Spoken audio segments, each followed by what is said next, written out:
From the station working for you, this is Good Morning Indiana, streaming now. Now at 4:30, new restrictions are in effect this morning here in Marion County. We'll break down what those new rules look like and how businesses are adjusting once again. Indiana University is making a push to address substance abuse. The new programs they're offering to help students in recovery. And a Westfield soldier working to help those in uniform and their families. The program he's proposing to give back to Hoosier heroes. But before we get to our top stories today, I want to thank you for joining our team here on Good Morning Indiana. It is Monday morning. I'm Lauren Casey, and Todd Clausen is back after a couple days off. Todd, I hope you got plenty of sleep, caught up on everything, and enjoyed a little road trip, I think. Yeah, took a little road trip down to Tennessee and Alabama and North Georgia. Saw some sights, did some hiking, so it was good. But it's always good to be back here in central Indiana, and of course right here on Good Morning Indiana. Look at these temperatures this morning. It's chilly out there. We're just a degree above freezing up in Peru at 33 degrees, 38 in Bloomington right now, 36 in Lafayette as well as Indianapolis. Thankfully, the wind has diminished. There's still a little bit of a breeze out there, but we don't have those big gusty winds like we saw over the course of your Sunday when that wind advisory was in place. The skies are clear here this morning, and we are going to have lots of sunshine throughout the day today. Really, it's a pretty quiet day of weather for us. There's not a whole lot going on. There's a little bit of cloud cover up here towards the Fort Wayne area, and that is just about it. And as we expand out, some rain and snow showers off towards the east, but you look to the west, and with the exception of these snow showers up near Minnesota and Minneapolis, it's a pretty quiet weather pattern, and that means lots of sunshine not only today, but in the coming days for us as well. So here's the sunny skies this morning into the early afternoon hours for you. We'll be in the 30s through about 9 a.m. By 10 a.m. up to 40 degrees, and then eventually high temperatures will top off in the low 50s later on this afternoon, making it fairly seasonable across the area. Our 7-day planning forecast has even colder temperatures in it, but also warmer temperatures by the end of the week. More on that coming up in just a few minutes. Lauren. All right, Todd, thank you so much. Let's take a look at traffic as you're heading out the door this morning. Here's I-65 and 38th Street.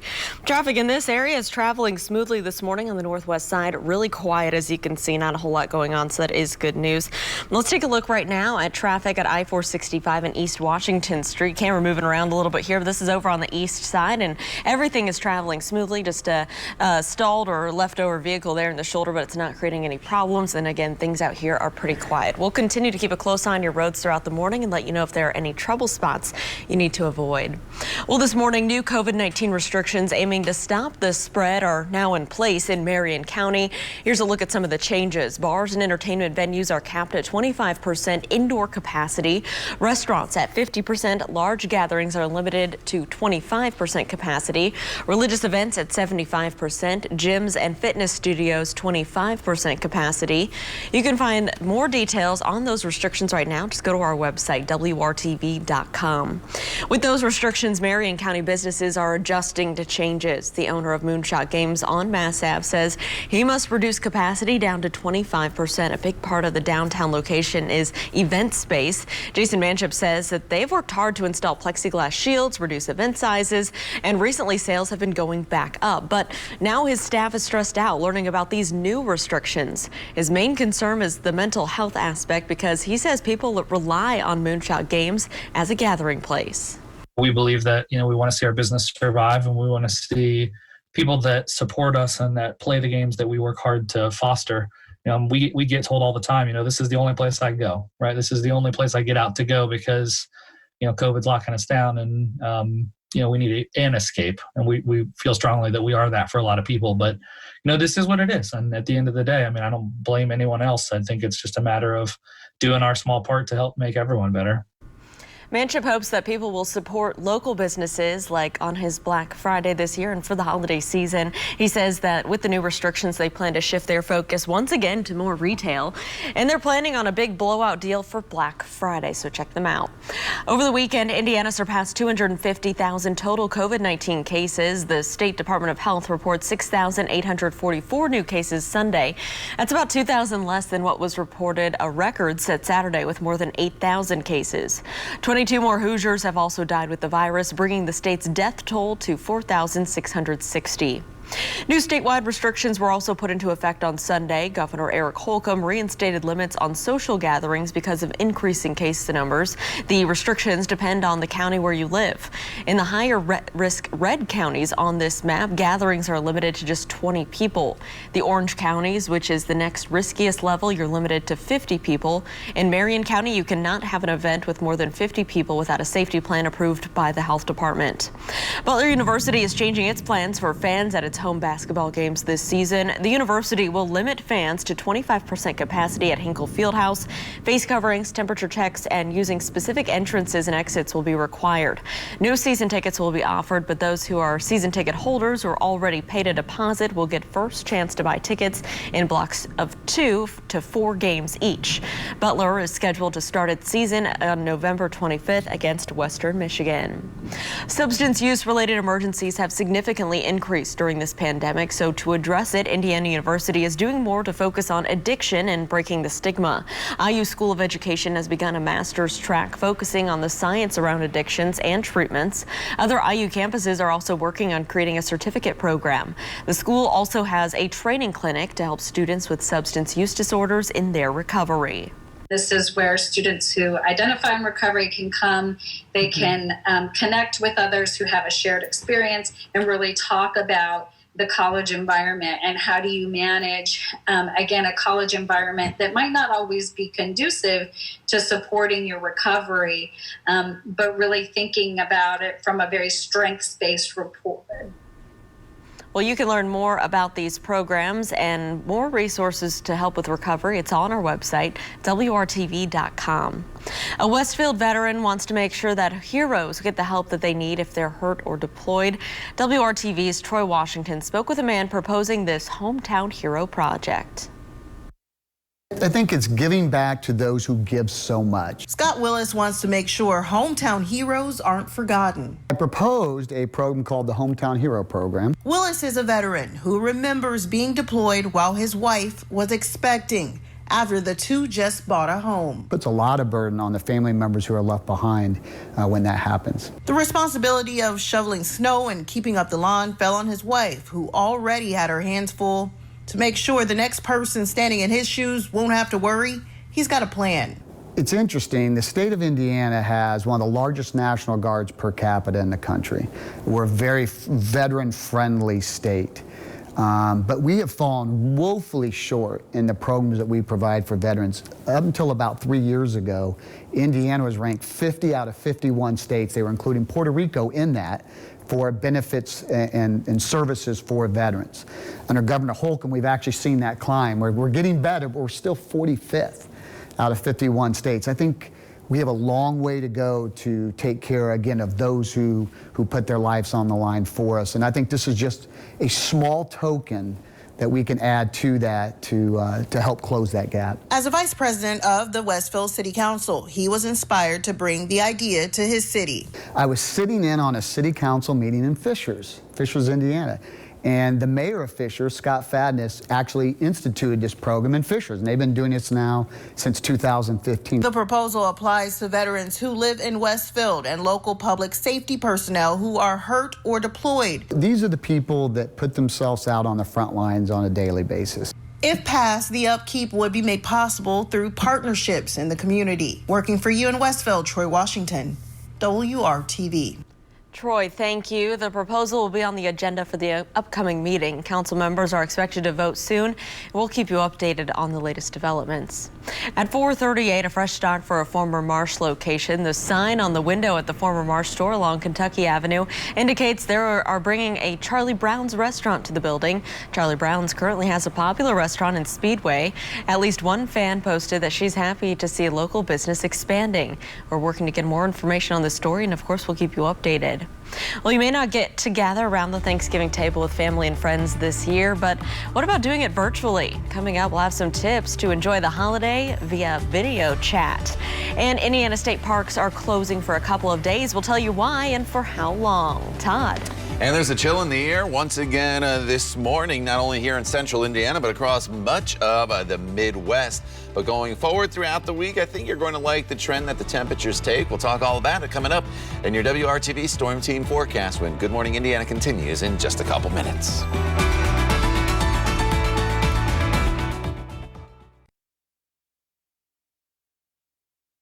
It is 4:42. Welcome back. The transition continues as President Trump still refusing to concede the election.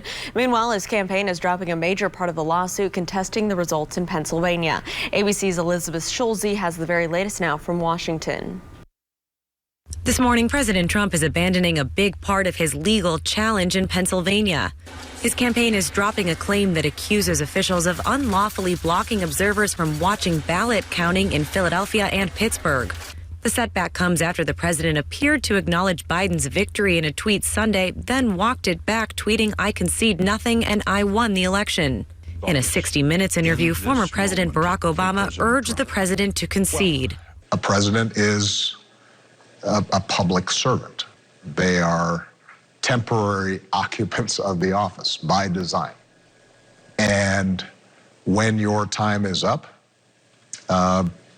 then it is your job to put the country first and think beyond your own ego and your own interests and your own disappointments. Over the weekend, thousands of Trump supporters rallied behind the president in Washington, D.C. Clashes with counter-protesters led to at least 20 arrests. The Trump administration is continuing to block President-elect Biden from receiving sensitive information and from coordinating with federal agencies. Axios also reports the Trump administration is considering new sanctions and trade restrictions on China, potentially creating a foreign policy challenge for Biden's team. And as the country grapples with a surge in coronavirus cases, Dr. Anthony Fauci on CNN called for the Trump administration to work with the Biden team. It's almost like passing a baton in a race. You don't want to stop and then give it to somebody. You want to just essentially keep going. And that's what transition is. So it certainly would make things more smoothly if we could do that. Joe Biden's advisors are expected to meet with vaccine makers later this week. But first today, President-elect Biden will be speaking about the economy alongside Vice President-elect Kamala Harris in Delaware. Elizabeth Schulze, ABC News, Washington. It is 4:45. Walmart says it's extending its hours in most of the stores to help with COVID-19 safety. They'll now be open from 7 a.m. to 11 p.m. In a tweet, it explains the longer hours are to spread out the shopping day and avoid congestion. It says the exceptions are stores with reduced hours. Those will keep their schedules. Over the summer, Walmart extended hours at most stores until 10 p.m. for the same reason. After a year, we've had a virtual event. Isn't really any new territory, but if you're planning an online Thanksgiving, the experts have a few tips to help make it run a little bit smoother. And first, you'll want to decide what platform you want to use. Eventbrite says that Zoom is better for smaller, more intimate events, but if you're having a big blowout, Twitch or YouTube may be a better option. Also, try and send out an agenda in advance to help others plan ahead. A few things you can include are the cocktail hour, when it's time to eat, and trivia and bingo games. Experts encourage setting up a festive dress code just to make the event feel more real. And despite the pandemic, malls are still bringing Santa to town. Kids will still get to tell Santa their Christmas wishes, but either behind plexiglass or 6 feet away. Santa and his helpers will also need to wear masks even while posing for photos.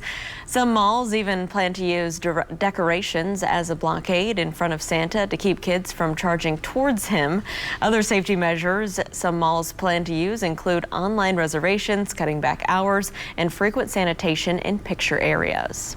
Strong windstorms swept across the Midwest over the weekend. We certainly felt it right here in central Indiana. So let's take a look at some of the damage. This is to one building up in Detroit. You can see here the roof and siding of one store pulled off the building. Out in Missouri, 70-mile-an-hour winds destroyed a plaza. The National Weather Service has not confirmed there was a tornado or a microburst. And we saw similar winds right here in central Indiana. A tree collapsing from the gusts landing on a house on Indy's southwest side.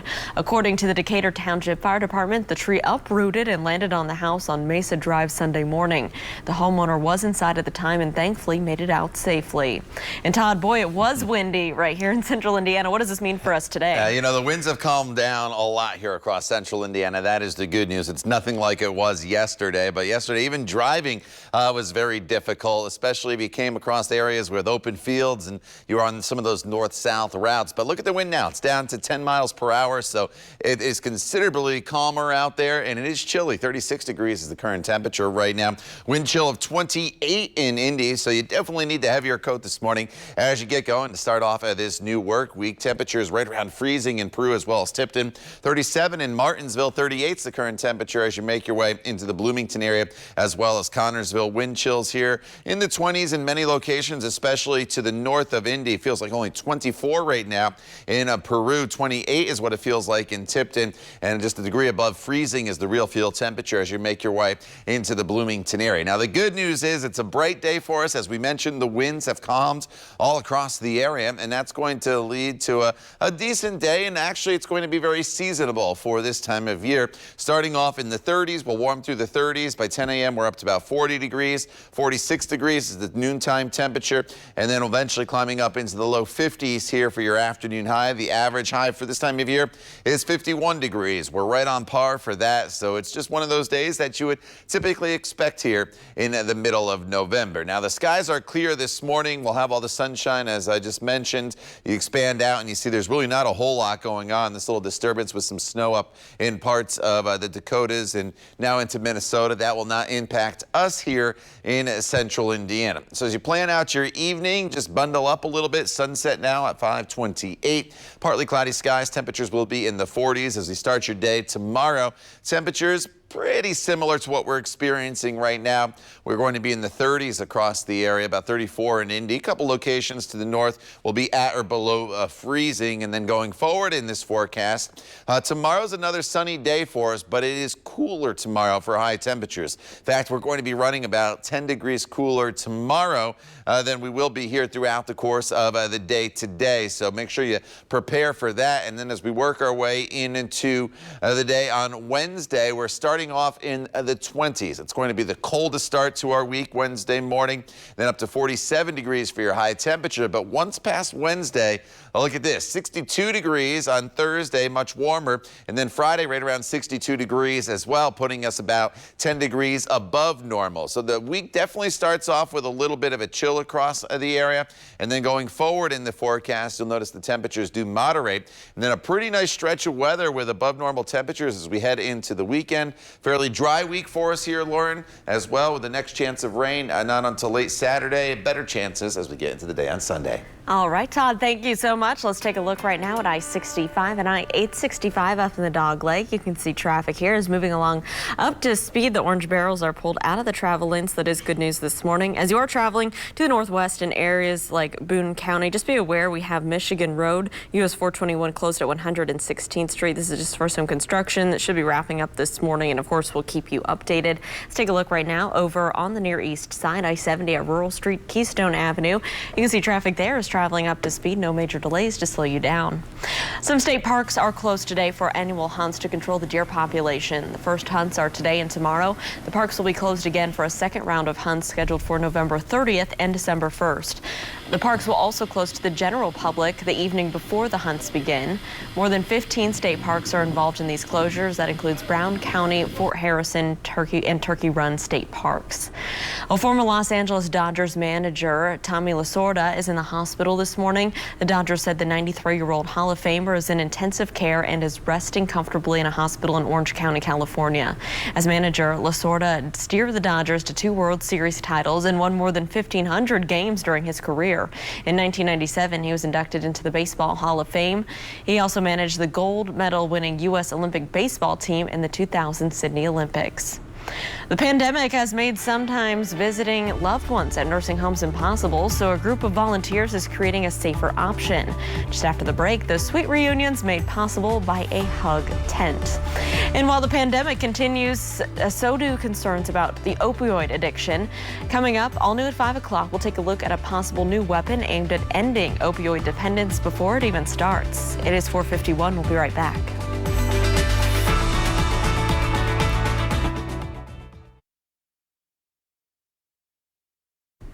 Welcome back. The pandemic has especially been lonely for those in long-term care facilities, but one group's idea is helping residents reunite safely with loved ones.